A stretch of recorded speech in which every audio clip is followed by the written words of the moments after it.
Today I have the honor of introducing Guyano, and she's a very special person in my life. She's a member of the Council of Elders, and she's extremely good at being aware of the relational space, the invisible space in our lives, something what gets forgotten or not acknowledged enough in our lives. And I had the privilege to experience the art of what she can create when we put a bunch of people together, how she creates safety, belonging, and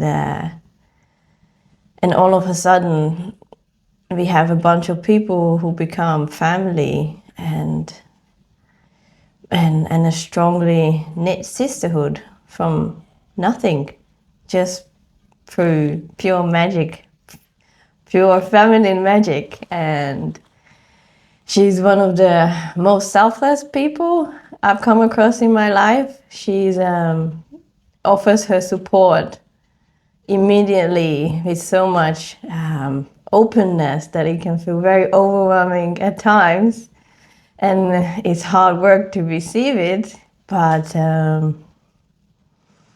it's something really beautiful to receive, because it doesn't come with strings attached to it. It's a pure act of love. So I'm absolutely delighted to have her in the council, and I would love to know what has shaped you into the woman you are today.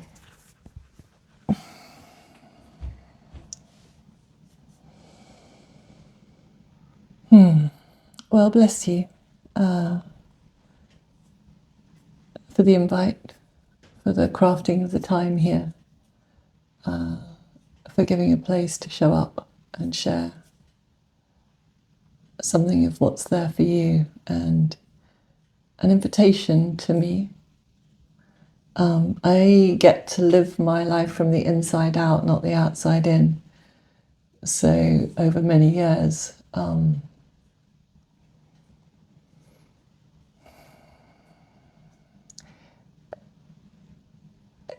what you experience is different.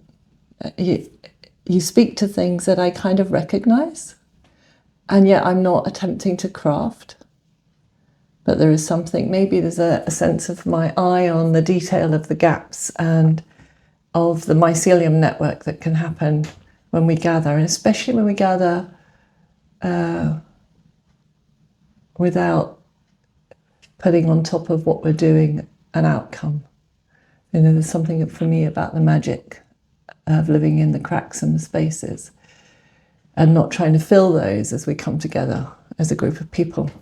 You know, and that's hard won. I think you said something else earlier about not having to struggle. And of course, life has that place in which the edges of us get to show up in the relationship to how we're honed. So, you know, living out it was 23 years ago today upstairs, I gave birth to Josie Bluebell, who's now a young woman living in Bristol. And then when I was 23, I gave birth to Harry, who's now 41. And those early 20s, 30s, 40s, 50s, mostly messy, mostly railing my way. Having a part of me that was not going to be told what to do, and yet also totally wrestling with what it is to want to find some place of belonging and some sense of groundedness. The particular I think, quality that shows up or over these last 20 years. I had the good fortune to meet the work of Marshall Rosenberg and nonviolent communication, and it was through somebody who shared his work, dear Vicky Pierce. I mean, you know, I get to stand on the shoulders of many. That's how I'm here. It's not mine. And there has been that sense for the longest time of looking to, you know, be thoroughly used up, that kind of constant energy flow. But Marshall and dear Vicky was hosting something she called Living MBC Spaces. So I got to wrestle with what it was like to bring a quality of attention to the language that I was inhabiting. I got to be more aware and lent into making a choice about how I showed up, looking for words, looking for language as a way of kind of reorientating the cultural norms that I'd grown up in, which would have included what? All the ways in which I'd lived in blame or shame or awkwardness or trying to fit in, trying to be better, having that felt feeling of being in the gutter, all of those struggles. So that started to give me a framework with which to start to breathe a little bit more deeply and make some choices about how I was with myself and with other people. And having birthed Harry at 23, I left him and his father when he was 15 months old. So I lived out being the other parent, the weekend parent, the mom. And at the time, that's not what mothers did, it's what fathers did. So I had 3 children and 3 different fathers, has its own wrestling and has its own honing of what it is to carry oneself.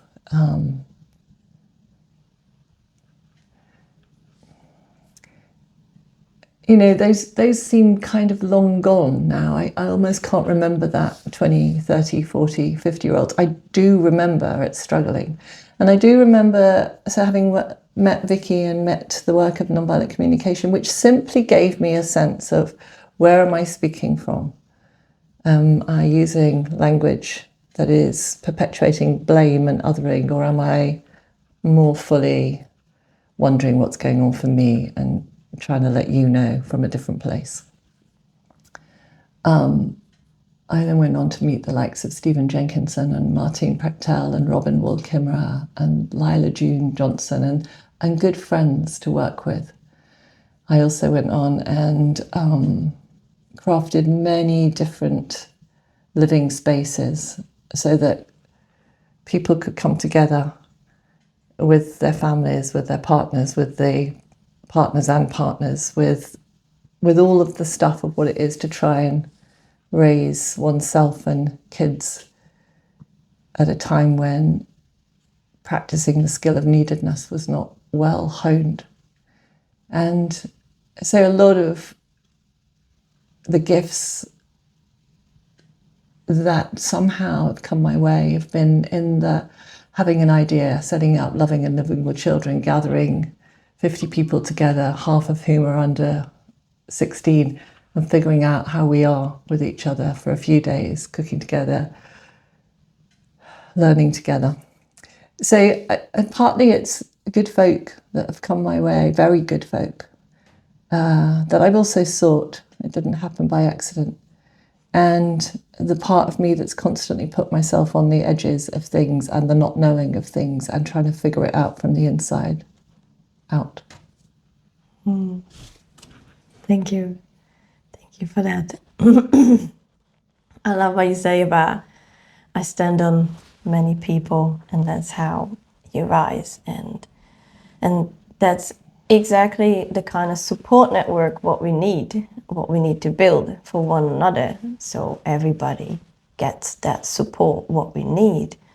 What kind of support you think is important to give and receive as a woman from another woman?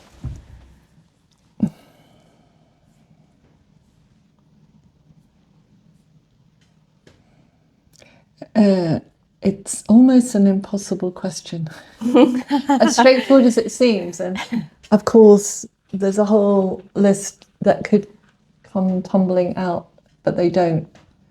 You know, I pause for good reason.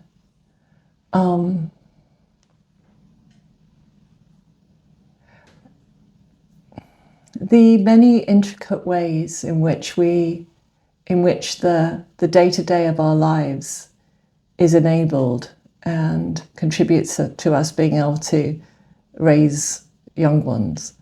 They're so they're in the cellular unseen. There's the everyday phoning people, visiting people, showing up when somebody's sick. And those are all maybe support. But I guess what I've been exploring, or what catches my attention, is in what ways can we recultivate the skill of neediness? Some kind of awareness that this isn't about how you need support and I step in, or I need support and you step in. It's that kind of web of relational fields that we're feeding, and that in moments we can be aware, we can check in, we can use our intuitions, given that we don't live close to each other. You know, one of the dilemmas, I think, as sisters, is some of my good-hearted folks are miles away. And there are particular moments when it behooves me to get in the car and go, but I'm still a visitor. I'm not there making the tea every day and taking the kids wherever they need to go. So my attention goes into this field of what it's like to remember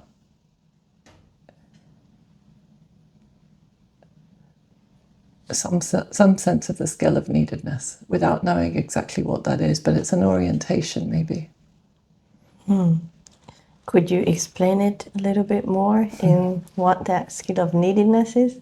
Because and again, I don't necessarily know. It's an orientation, so it kind of, and I guess it's a counter to the culture of my needs or your needs, or whose needs are being met, which is, I mean, in this moment, I can be totally overwhelmed by what it is to be a woman and to try and navigate relationships with women, relationships with more than human beings, with raising kids, with tending land, with contributing to those to come after us and to honour those who came before us.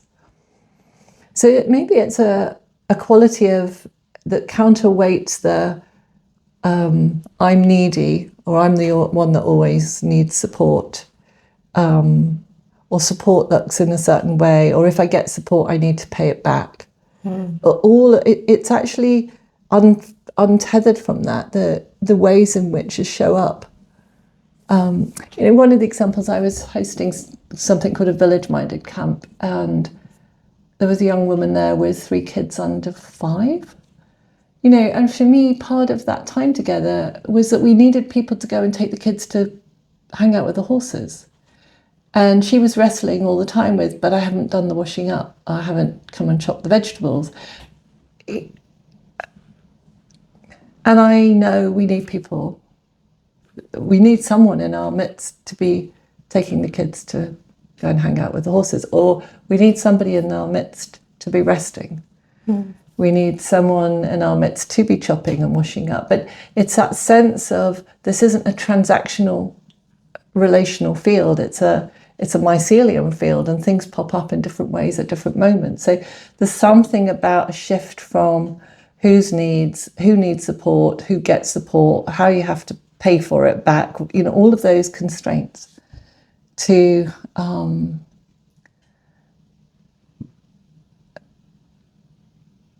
something akin to sowing seeds for something different, even if we don't know quite what that is. Thank you. That feels good. I can get the sense of, not really the sense, the feeling of that relational field which you speak of. Okay, and I would love to know how do you personally hold other women? How do you offer your support to other women? How do you think other women experience you? That's an interesting one.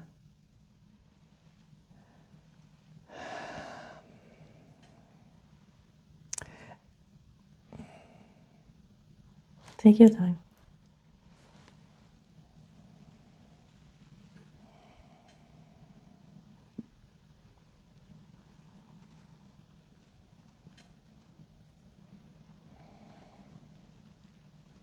You know, I can say something about what I've heard.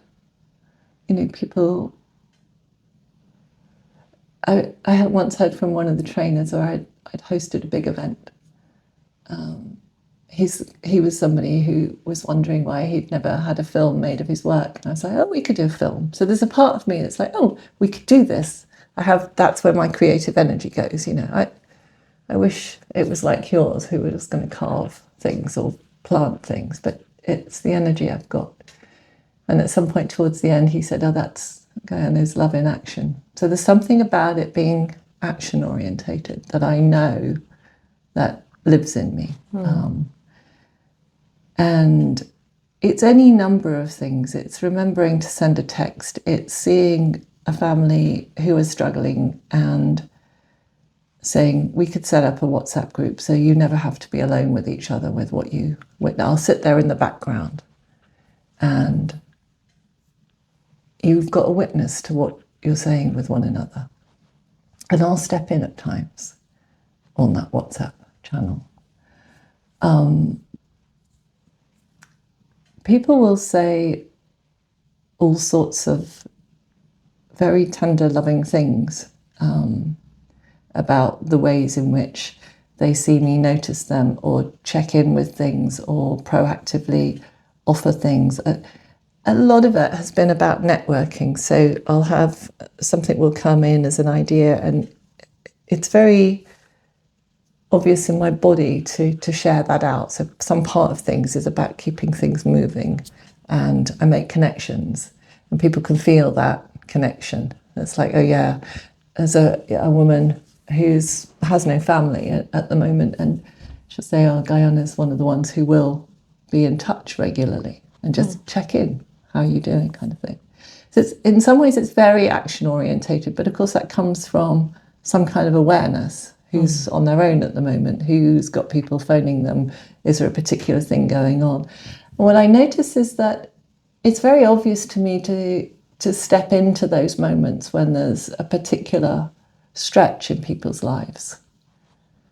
I could go into all sorts of wonderings about why that might be, but it absolutely lives in me. So there are people will see me as generous or good-hearted or somebody described me as being Mother Goose in the kindest way, that kind of gathering people under the wings.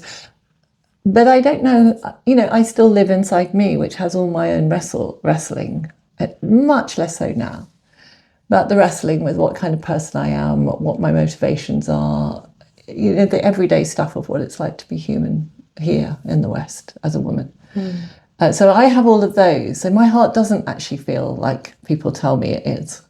And kind of wrestling with, well, okay, that it's clear that something of that shows up. And then there's all of the stuff of growing up in this particular culture and, born in 61 with what that meant. And I've forgotten the first part of your question. You said, how do women see, what would women say? But you said something else, and I can't remember. Like, how do you hold women? I'd say when you met me, I was in I had my fair share of problems, and I remember that moment very clearly. That you didn't really do anything; you were just holding the space, and I could just let it all go. I didn't have to be perfect anymore.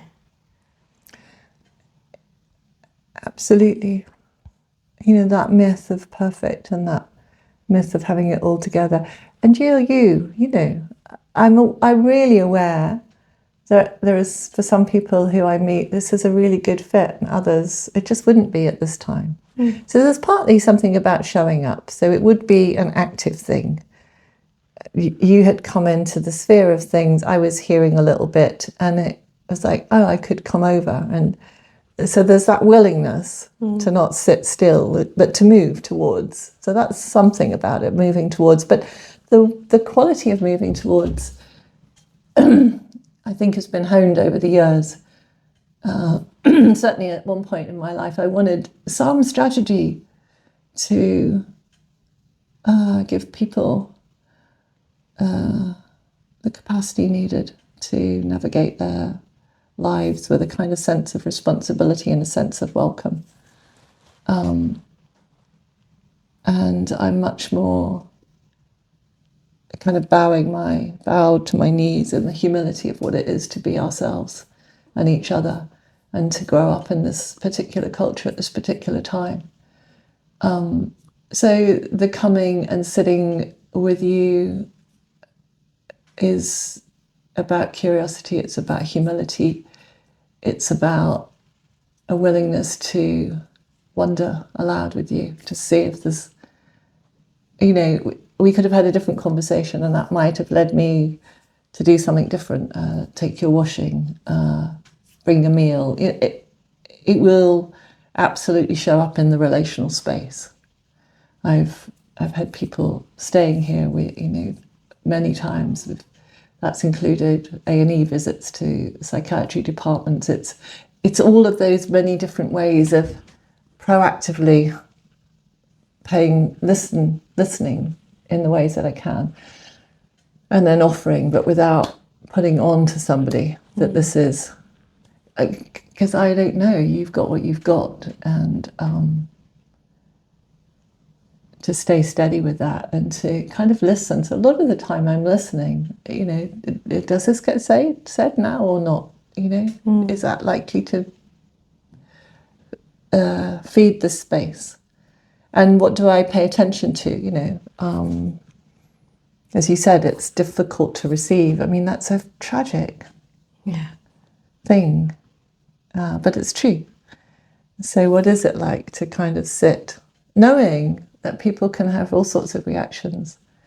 So being without expectation, with not an idea of fixing anything, with a capacity for action. And actually, I think I've had people like, actually, I want you to take this. I'm going to send this tomorrow, and I'm going to call your husband. I'm going to make sure he gets you to take that tomorrow. That also shows up at times when I've seen people in absolute despair and not being able to get out of a shower when the kids are downstairs needing feeding. You know, there's also that possibility of how do we hold with each other some kind of, it's not exactly leaderfulness, but active directional care, depending on where somebody is.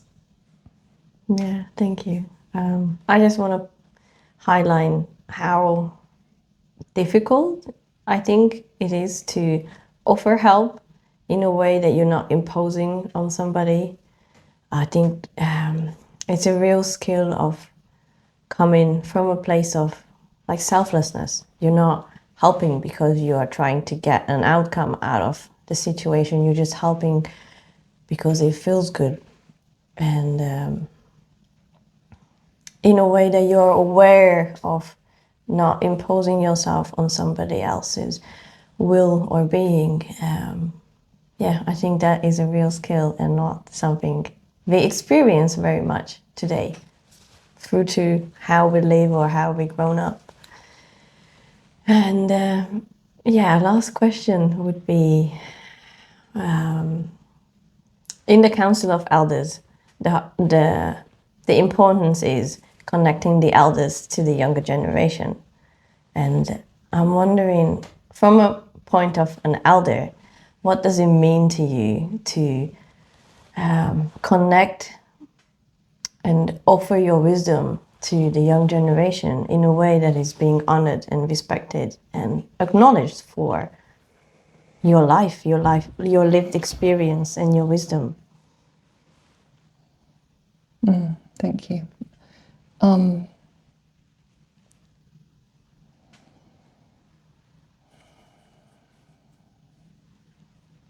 You know, Tamara, I'm here at your invitation.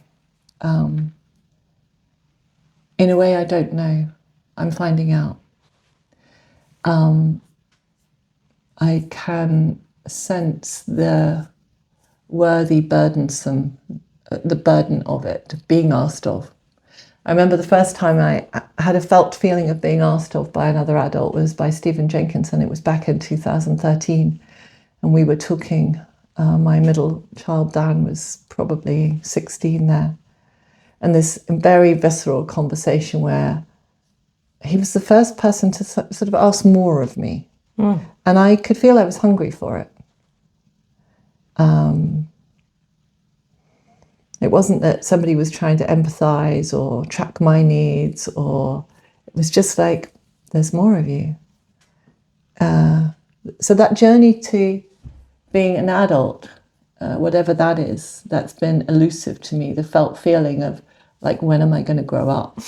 And that could be, you know, I was hearing that in my 50s. I'm now mid-60s. And I don't really hear that, but it's likely because the question's gone away. They're wrestling with certain things in the same way. So it behooves me to show up in your asking. I don't inhabit the label elder as a word or as a title or even as a function. And maybe we'll see whether that's what actually shows up. And the same with what we call wisdom.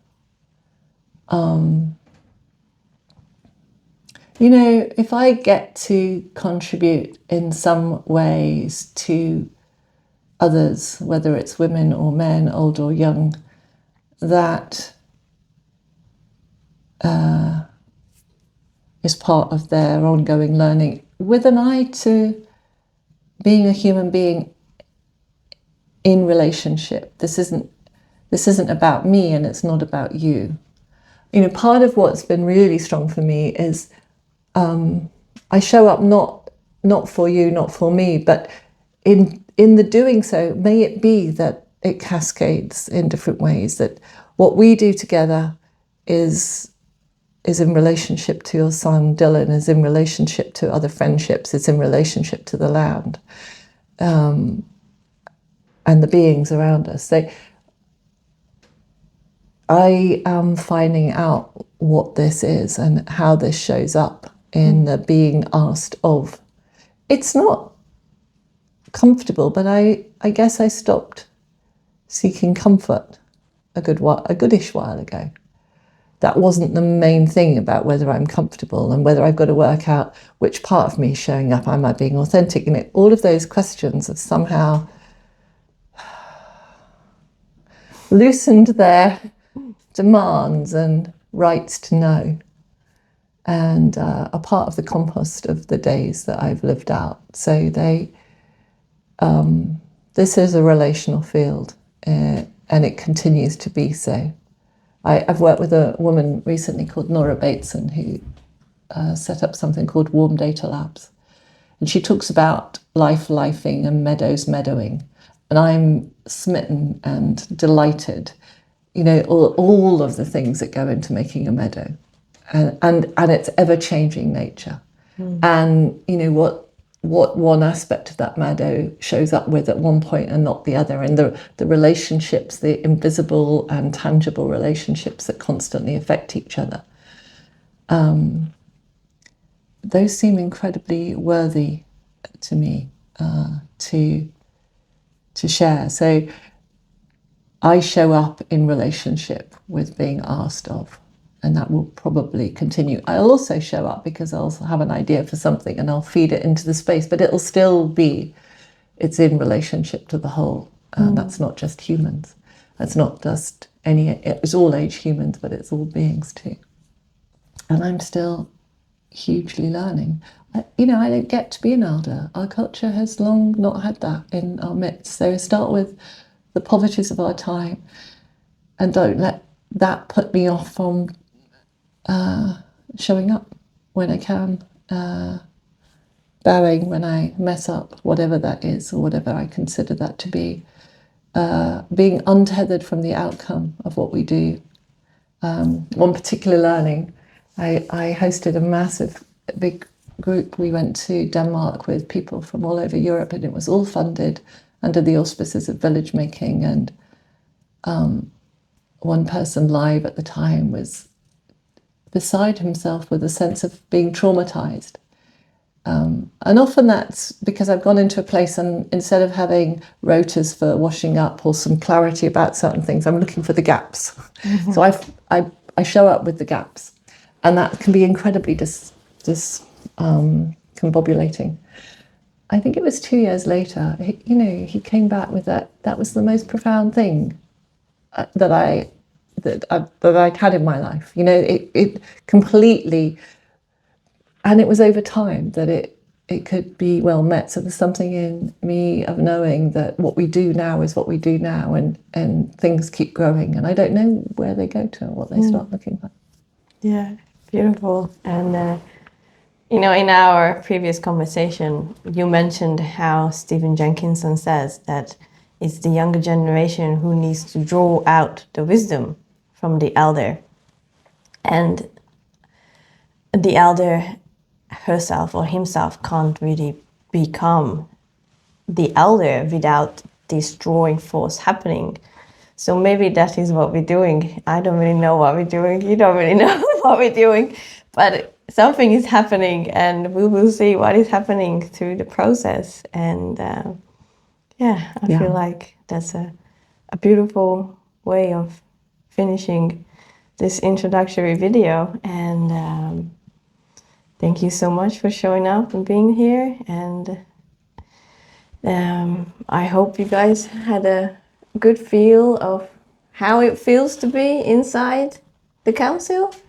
I feel it's very much real, raw, and powerful. And we're not really, sometimes it feels like we are not going anywhere because we're going in circles, but we are definitely going forward. Go backwards or in circles. So thank you. Thank you for your time. And it is indeed my honor that you show up, that you that there is a well-metness at this time. It's a moving thing to bear witness to your own wrestlings, to the family of origin, to the navigating of culture and place, and that you find, experientially from me, your roots are being steeped in, they're growing down, and it's palpable, and I recognize that's an interplay of many, many things. Part of it is this work, and you've got much other work, so it's definitely an honor to have come across your company, and I'm grateful. Thank you so much, and looking forward to seeing what we're creating together.